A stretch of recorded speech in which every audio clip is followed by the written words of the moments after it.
With PSyqualia Strife being released today, we have the return of our two original badass clans of Vanguard, being Kagero and Royal Paladin.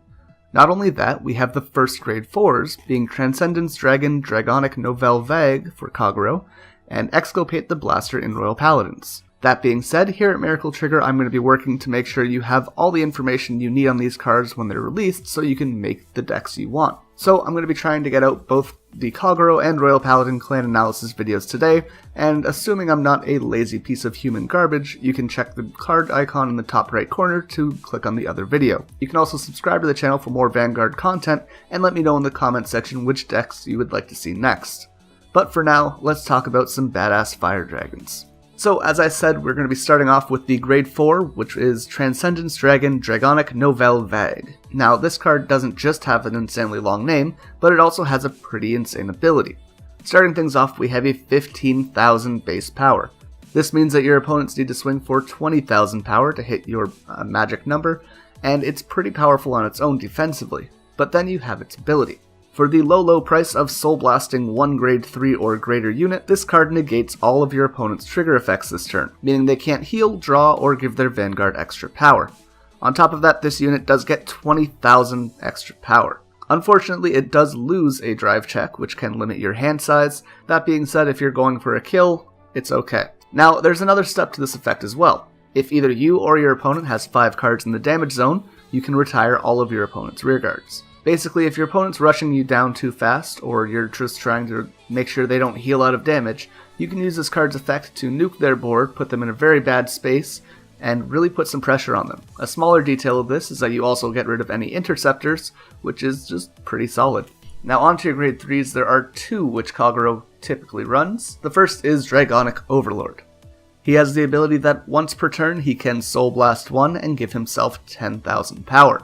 This is activatable on either Vanguard or Rearguard, which is just pretty good for hitting some solid numbers. Now on Vanguard, once per turn when its attack hits, you can counterblast 1 and discard 2 cards from your hand. You can stand this unit and give it -1 drive check. So it's basically just giving you an option to recycle the cards that you hit on your drive checks. It does cost 2 cards, but if you drove check 2 grade 3s and you need a defensive option, it's not the worst. It's very important about thinking on when you need to use this effect, as if you use it at the wrong time, you can really get rushed down, and if you don't use it, then you're wasting some advantage you could have got. Now the other grade 3 is really your powerhouse unit. It's what's going to win you games, and that is Dragonic Waterfall. When placed on Vanguard, you can choose one of your opponent's grade 2 or greater rearguards and retire it. Just free removal, which is pretty great. On top of that, when it attacks, you can Soul Blast a grade 3, and until the end of the battle, this unit gets plus 10,000 power and an extra critical. Beyond that, your opponent can't guard with Sentinels. This card is probably the most frustrating thing in the game, next to Oracle Think Tank's Deer. You're basically swinging for massive numbers because of all the force markers you've stacked on Vanguard, and they can't guard with perfect guards. I've seen so many games be ended when this card swings when your opponent's just at 3 damage because they have to take it, and you top deck a crit. This card's insanely strong, and it's probably one of the strongest cards in the game right now. Typically, you're going to want to ride this card and use it as your game-ending mechanic. However, if all else fails, you do have the option of switching to Transcendence, which is just a nice just-in-case button. On to your grade 2s, we typically have 2 which are seen in just about every Kagero deck, the first of which is BERSERK Dragon.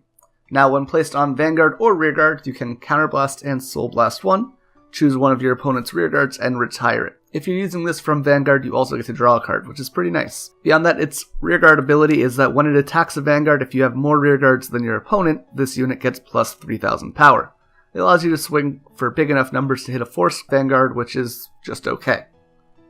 The second grade 2, which is extremely common, is Dragon Knight NEHALEM. When placed on Rearguard, you can Counterblast 1 and choose one of your opponent's rearguards in the back row specifically and retire it. This unit also gets plus 5,000 power until the end of the turn. Again, allowing you to hit for pretty big numbers. There are a variety of boosters which add 5,000 power to themselves when a card gets retired, allowing you to swing for 28,000 pretty regularly. Speaking of that effect, we also have it in a grade 2, which is Velocity Dragon. Now this is kind of your off grade 2. It can be substituted for the next card if you prefer. That being said, they're both pretty powerful, and I think either option is pretty good. Now Velocity Dragon, when your opponent's rearguard is retired, gets plus 5,000 power. So if you have him on the field when you're playing Nouvelle's effect, you can get plus 25,000. If it's an Excel clan, sometimes you can actually get beyond that. Now the final grade 2 I want to talk about today is Nouvelleric Dragon. On rearguard, when its attack hits a vanguard, you can search your deck for one Transcendence Dragon, Dragonic Nouvelle Vague, and put it into your hand, then shuffle your deck. This allows you to fish out the grade 4s, thinning your deck a little bit, and making sure you have the card available when you need it. It's a pretty okay card. I don't think it's by any means necessary in the deck, but it is pretty strong. On that same note, we have a grade 1 which is also built as support for Transcendence Dragon, and that is Nouvelleroman or Nouvelleroman Dragon. I'm not entirely sure how you pronounce it. Either way, when placed on rearguard, you can reveal a Transcendence Dragon Dragonic Nouvelle Vague from your hand and return it to your deck. After this, you can search for one Dragonic Overlord, put it into your hand, and shuffle your deck. This is just a pretty good card at making sure you hit the right grade 3s. Because you're running Nouvelle, your grade 3 ratio is a bit off and sometimes can screw you. However, this card allows you to kind of fix that problem. Now, one of the most powerful beat sticks in the deck is this grade 1 being Lizard Soldier RAOPIA. When your opponent's rearguard is retired, this unit gets plus 5,000 power till the end of the turn. So it's exactly like Velocity Dragon. That being said, if you have 3 in the back row and again you use Vague's effect, all 3 of them get 25,000 sometimes, and that's enough to just win the game. It's an exceedingly powerful card, and if you're playing against it, you should probably remove it if you get the chance. Next up, we have Flame of Hope AERMO. On rearguard, during the battle that this unit boosted, it gets plus 3,000 power, allowing you to boost for 11,000, which is pretty strong. Now, it also has the rearguard ability that when your opponent's rearguard is retired during your turn, you can retire this unit. You can draw a card and countercharge 1. Now, there are 2 grade 1s which I can see running either one in this deck. Both of them are very powerful. The first is Embodiment of Armor BAHR. When placed, you can counterblast 1 and soul blast 1, choose one of your opponent's grade 2 or less rearguards in the same column as this unit, and retire it. And if you have more rearguards than your opponent, this unit gets plus 5,000 until the end of the turn. It's a good card in just quick removal.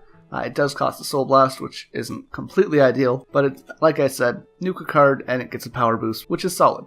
And the last card we're going to take a look at specifically is Dragonic GAIAS. When it boosts a grade 3 or greater unit, doesn't have to be Vanguard, counterblast 1 and put this unit into your soul. The boosted unit gets plus 1 critical until the end of the turn. Now, it does lose any boosted power if you're putting this card into your soul, so it just swings for its own number. But for example, let's say this is behind a Dragonic Overlord on rearguard. You could have Soul Blasted 1 at the beginning of the turn and swing for 23,000 on its own, or 33,000 if there's a force marker underneath it, which is very strong. Now onto the trigger lineup, it's basically up to you what you want to run. However, I personally like to run 8 draw and 4 crit in this deck. That might seem like a bit much, however, when you're running a grade 4, you want to make sure you're hitting the right cards when you get the chance. You're also negging a lot of times because you're losing a drive check, which can totally suck. And the biggest part of this deck is just continuously rewriting to hit Waterfall's effect over and over again. If you're able to do that, you're going to win regardless. So just drawing and getting a natural crit, I think, is better than hoping for one when you do a drive check. So, what does this deck struggle with and what is it good against? Well, it struggles with force decks specifically. A lot of the time this deck needs some time to ramp up, and there are some force decks which can really rush you down. Protect clans aren't so bad because Dragonic Waterfall just ignores them and goes straight for the kill. And Excel decks, you're going to nuke their board with Nouvelle. And having a 15,000 base power just really screws them over. So it's very good against Protect clans and clans that rely on the rearguards, and only really struggles if your opponent gets ahead on their Vanguard. Overall, Kagero is just an extremely well-rounded clan, and it's never too bad to play it because it does okay against anything. With Waterfall, your worst odds of losing are basically 50-50, and you're going to be okay no matter what. Having the option to switch into Nouvelle is just an extra cherry on top of the cake, making sure that no matter what happens, you're going to be okay playing this deck. Now, on screen, obviously, we've had my personal deck list. You can let me know if there are any changes that you'd make or how you run the deck in the comments section below. You can also let me know which clan you want to see next, or you can click in the top right corner to see the Royal Paladin review for Exculpate the Blaster. Now, if you have any other questions about the clan, be sure to leave them down below, and subscribe to the channel to see more Vanguard content. But until next time, thank you for watching Miracle Trigger, and I will see you in the next video.